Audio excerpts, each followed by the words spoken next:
problem for me is to get my upper back activated for weight training. That is why I have put a lot of effort on my activation sets and warm-ups to warm up my back completely before the trainings. Like lower back, shoulders are one tricky place to keep on working condition during the strength training. The whole shoulder structure is full of joints, ligaments and muscles, and many of them are coming from the upper back. That's why the upper back should be working completely to get your shoulders being pain-free.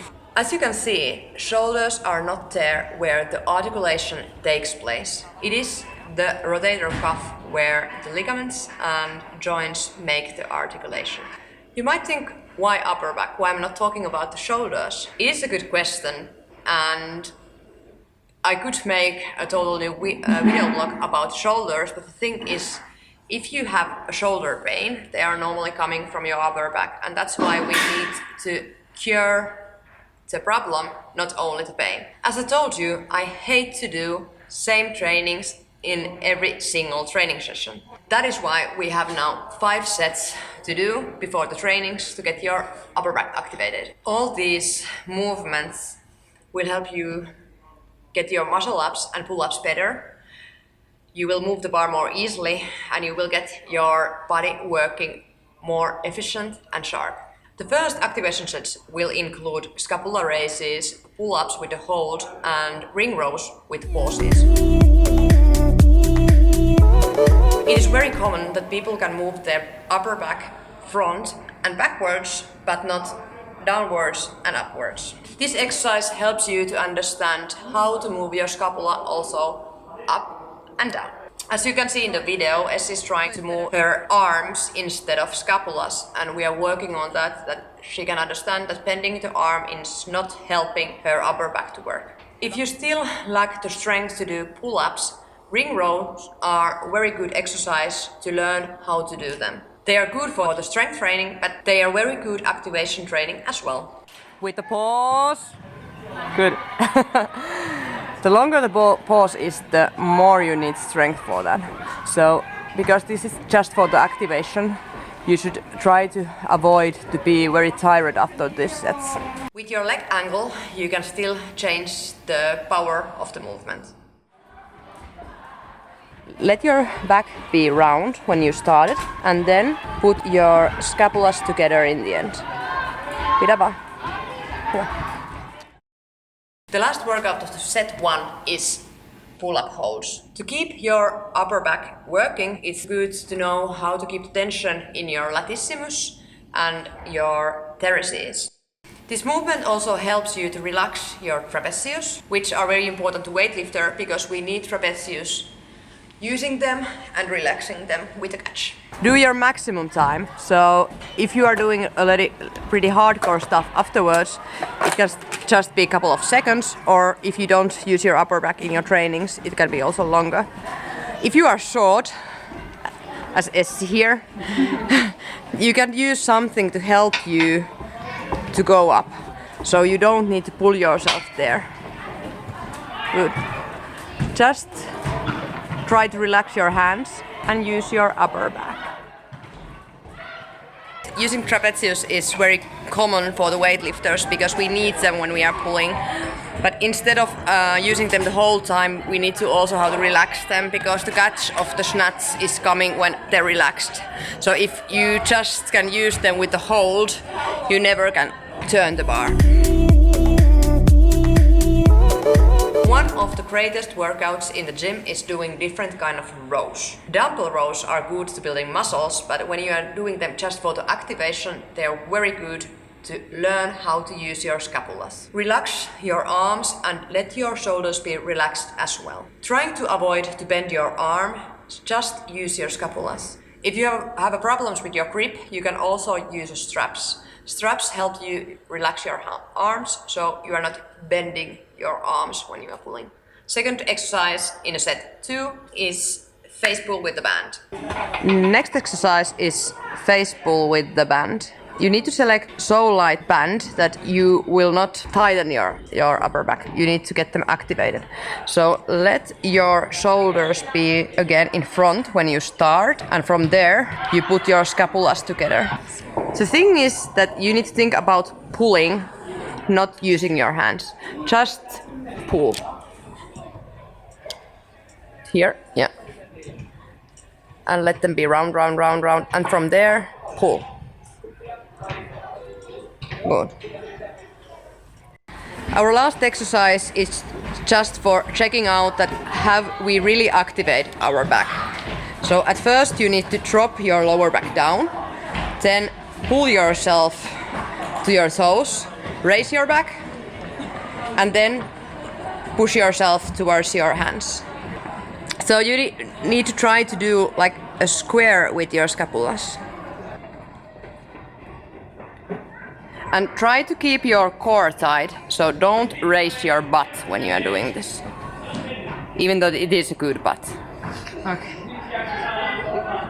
Tässä sinne varpaisiin, sit nostat itses ja sit vedät itses ja niin, että se lähtis sieltä mahdollisimman paljon sieltä lavoista se liike. Joo. Tää näyttää hyvältä. Joo. Mut Juhokin on painonnostaja. Essivuoro.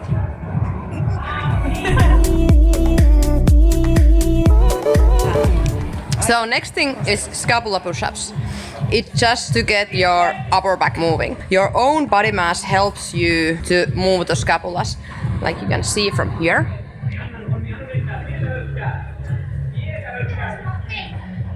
In scapula push-ups, it's important you are only using your scapulas, not your whole body.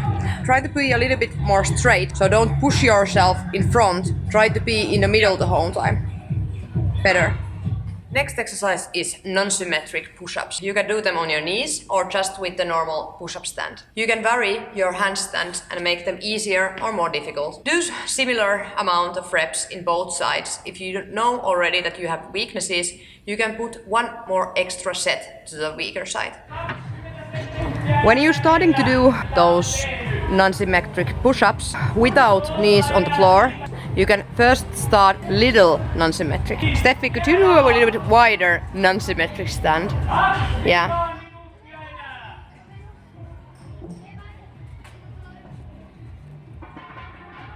Should I always do the same sides symmetrical though, or does it matter if I do 5 here and then 10 here, or should they always be like mirrors?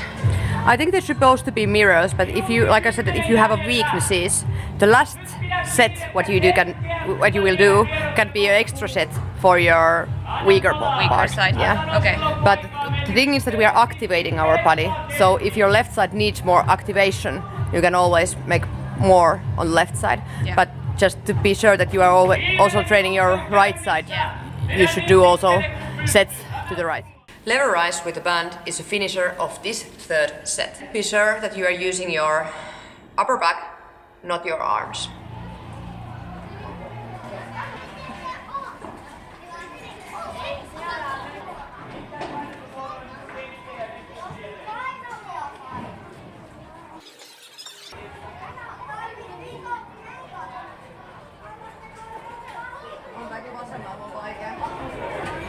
Yeah. It's more difficult to my left side because my left side is a little bit weaker, and that's why also my snatches are rotating. So that's why I'm supposed to do some extra sets to my left side. And I lied to you, there is only 4 sets. So set number 4 includes pike push-ups, power snatch with band, and pull-ups with a friend or with a band. Pull-ups without legs or with a friend or with a band are the easier way to start learning how to do pull-ups. As an activation exercise, you should remember that they cannot be too heavy for you. Try to use your upper back as much as possible. I will try to push Essi a little bit backwards that she can have the tension in her upper back during the movement. It helps her to understand more about how the scapula should raise there. You can make the easier sets also using a band if you don't have a friend. If you don't have friends, you need to have a band. But anyway, like with a friend, you can. I'm pushing Essie a little bit backwards. That she really needs to take care of that. She's using her upper back as well. Pike push-ups are good for the handstand exercises. Next exercise will be pike push-ups.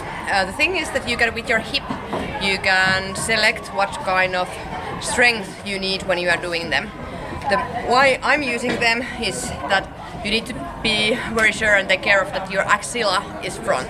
It's same thing when I'm snatching, that I need to take care of that my axilla is front there. With the pikes, you also need to push your limits, that you are not keeping your shoulders in front, that you need to open your axillas.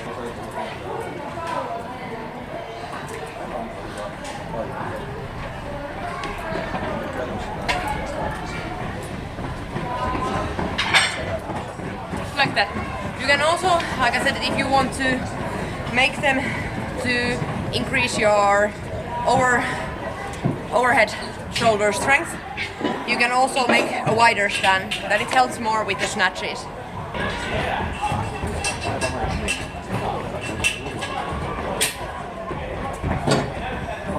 Yes. To learn how to snatch and learn how to use your upper back during the snatches, power snatch with the band are very good exercises to warming up. There is a couple of things that you need to remember. One is to keep the band as close as possible to your body, and as we did in pikes, in same thing, you need to open your axilla when you are turning the band in the overhead position. It's now rowing level, and we would like to pull the bar. So we need to raise our upper back, and then open your hands. Yes. You are doing now like this. You should do like open your arms in the end of the bar, so in the end of the band as well. If you do so, you can keep the middle line whole time. The important thing is that your arms are always close to the middle line. Avoid rowing. What I mean about rowing is avoid to pull the bar, pull the band behind you. Try to keep it always just in vertical position. So that was it, our activation set for upper back. And I hope it will help you to increase your snatches and increase your knowledge about your own body.